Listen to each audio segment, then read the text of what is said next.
In today's episode of the Pathmark Presents podcast, I got a very interesting guest here with me today. I'm with Travis Franklin, and he's hailing over as a senior marketing manager over at QualityLogic. And at QualityLogic, they're basically all about a smarter approach to software and QA testing, right? We all know when you're pushing code or when you're about to push your code, it must be tested, it must be, searched for bugs, whatever you got to do, got to find all of these security vulnerabilities, but even that UI issues. So today we want to really deep dive with Travis into QualityLogic. Welcome to the show. All right, great. Thank you. I'm looking forward to participating. Sure. So Travis, maybe give people like a quick overview. What is QualityLogic all about in your own words? Sure. You did a really good job in the introduction, kind of explaining it. But at our core, we test software and apps to make sure that everything works as intended. We have teams of quality assurance engineers, test technicians, and then digital accessibility experts that come to work every day. And their goal is to make sure our clients' programs are launched with as few bugs as possible. Very good. And how would that work? Are you guys doing that sort of with an internal team? Is it purely through the technology? Is there like a crowd involved? Maybe tell people a little bit about your approach. Sure. And I think that's one of the things that differentiates us a little bit is that everybody on our team is based in the United States, and we don't do any crowd testing. We are inside of our labs. Some people and teams are remote, but for the most part, we're right here in the States doing everything. Very cool. And what types of issues would you be working on? Are we talking the full range from usability down to security vulnerabilities and all the gamut, or are you specializing in certain types of issues? Sure, great question. So we do a lot of the, kind of traditional QA, making sure that the bugs are found. We also do a lot around digital accessibility. So we make sure that, regardless of the user's abilities, they're able to use the site or program as intended. So everybody has equal access to it. We don't do any security testing or penetration testing, anything like that, at least not yet. We're specializing more in that, pure QA, making sure code works as expected. Yep, that makes a whole lot of sense. Now, what type of organizations would you say benefit the most? Like, do I need to have can I have my QA team internally and expand with you guys? Are you typically the ones who bringing in the first QA function for a team that is maybe purely based, with product development team? Like, where do you fit in the best?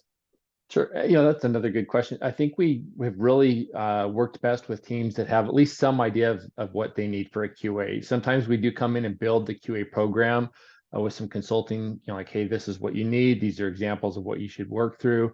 But typically we're in there, for some of our clients, we are their entire QA department. Others we're more of, we assist and integrate in with their existing teams. So it really kind of runs that gamut. Gotcha. Cool. So what would you say, how do people learn about QualityLogic? What's their journey like from, not having heard about you guys to actually getting started? What are sort of the typical channels you guys would leverage? Sure. Yeah, so there's probably two or three different core ways that they come in. Search engines are our best friend. We spend a lot of time working to build content that's interesting and worth reading, and then back that up with paid search, sponsored media. So we have a lot of pay-per-click traffic coming in, and then we employ a team of SEO experts that help drive some of the backlinks, et cetera. And then we've also we've been in business for since 1986, and so over that time we've built a really satisfied customer base, and so they have a pretty active referral process that they go through. So we get referrals from clients directly, and then they've also left us referrals on sites like Clutch, Good Firms, G2, et cetera. Makes sense. Now, what would you say, what role does your own website, qualitylogic.com, play in that journey of them getting to know you guys and getting started? Yeah, that's good question. That's a really core part of what our experience is like. So people coming to our website trying to find out what we do, the different services we offer. We've built our site to be a little bit different than some of the other QA teams out there, in that we really try and be more educational on it. So we don't have a lot of really quick and dirty introductions like, hey, come find out if, click this button to talk more. We really dive into a lot of content from the start and share information about, what it's like working with us, explaining that we know what, challenges your teams are already running into. So yeah. Very good. Now, typically every marketer that ever speak, right, or that we have on the show here, they basically always very critical about their page, right? It's always an ever-evolving piece of work. Where do you currently see sort of the major strength of the page versus where do you see room for further improvement? We spend the last year or so rebuilding a lot of our site. But I think it's always a work in progress. There's pieces that we would like it to be, in front of people a little bit more. I would love to have more interaction on the site. So, we have looked at chat bots in the past, but have never really found one we liked so far. I think that's a big opportunity for the site. And I think the biggest challenge that we have is we get a lot of traffic to the site, but knowing who they really are is so frustrating and difficult. And then where they're at in that buyer journey, with all the GDPR regulations and requirements, it gets really difficult to find out who at certain companies are on your website. And so that targeting piece of it is probably the most, I would love to find a way to figure out, some sort of a secret sauce around that. Very good. Sounds good. So let's switch gears a little bit, right? We talked about the product, we talked about the service, we talked about the website and the journey a little bit. I would love to learn a little bit more about yourself as a marketer, right? So what is striking is there's so much content for marketers out there, right? You could read all day long, you could listen to podcasts, read book, whatever. Now, where do you personally find good quality information between all the noise for yourself as a marketer? Boy, you're right. It's really tough. There is so much out there. There's a couple of newsletters I get. Marketing Brew is a really good one that has some good information out there. I belong to a couple of search engine groups, like SEO groups on LinkedIn, and some newsletters around that. And then the podcast world has been really good for us. There's learning more and more every day. Like there's a niche you could find for almost anything you're looking for. And I found that I may not listen to an entire podcast series, but I'll go and I'll find one or two episodes that are really, really good. Listen to those for a bit, get some ideas. And then, really the old school networking. I mean, having a good group of people around you that you can rely on and ask questions and bounce ideas off of has been really valuable to me as well. Very good.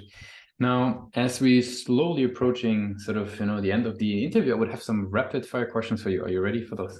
You bet. Awesome. So what would be the last book that you read or the last podcast you listened to? Actually, the last podcast I listened to was in preparation for this interview. So Path Monk was the last one I listened to. That doesn't count though. Last one besides that, let's see. So I'm also interested in writing books. And so this was completely unrelated, but it was Katie Wolf's Blank Page to Book podcast. Nice. So can you share the topic that you're going to be writing on? It's a general novel about kind of the crypto world and what happens if people take your money. Ah, nice. Super interesting. Yeah. What's one single thing that your company is focused on the most at the moment?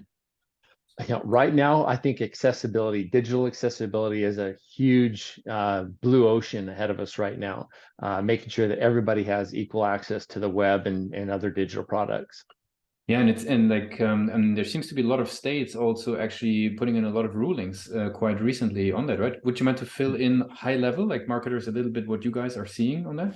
Sure. So what we're seeing is, a couple of years ago, there was a lot of lawsuit heavy, traffic around it. Lawyers were going out and finding companies that weren't necessarily compliant with some of the standards and introducing lawsuits into the system. But we're actually seeing a lot more people are starting to do it because it's the right thing to do. Like they want to make sure that everybody can read their website. They want to make sure that everybody can access their products. So that's starting to be a trend that we're really excited to see, because at our core, that's what makes us passionate about that piece of our business is it's the right thing to do. Don't just do it. Yes, there's definitely business opportunity out of it, right? For there's a huge percentage of the population. It's like 25% will at some point need to have some sort of an accessibility device. And so, there's a lot of money to be made for companies doing that, adding that, component to their platforms. But it's just the right thing to do for people. Like, I want everybody to be able to come to my site or download my app and use it, regardless of what their, physical or cognitive abilities are. Yeah, that's very true. Okay, back to the rapid fire question. Sorry for that small tangent there. No, that was Just good. super interesting. If there would be no boundaries in tech, right? So everything is possible. What's the one thing that you would fix for your role today? Oh boy. I think the one thing that I would fix, and this is the one that bothers me every day in my professional life anyway, is not knowing who's on my website. GDPR was great from a user. I'm glad to know that I'm hidden behind this wall of privacy. From a marketer, it's the most frustrating challenge to my day. Very, very good. Now, for the very last question, I'd like to do a little bit of time travel, right? So let's go back to Walla Walla, right? If you allow.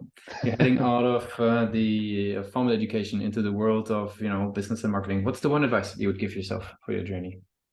Oh, I would say I'd have to think about that one for a minute. I would say that probably really ensuring that the people around me are contributing in a positive way to where I want to be as an adult. I went through a lot of different changes in jobs when I was younger, but each one of those gave me a different piece of advice, or it gave me a new connection in person that I still can talk to today. There's friends that I've made over the years that I call up and say, hey, how would you approach this, or whether it's personal or professional, and that's been critical to making sure that, like, I don't fall prey to this panic session. Like, I know something has been out there before, and someone else can help me find this problem or find the solution to that problem. Very good. Travis, I really appreciate you took the time with us today to give us an insight into QualityLogic. I want to give you the very last word, right? If people would be forgetting all that we discussed about QualityLogic today, what's the one thing that they should remember? Oh boy, let's see. Next time you use a software, a tool, or website, and everything works as expected, to the point you don't even think about it, remember that a team of incredibly talented QA engineers, test technicians, and digital accessibility experts were hard at work to make sure that your experience was just like you expected. Thanks a lot for being a guest on Pathway Presents. Thank you.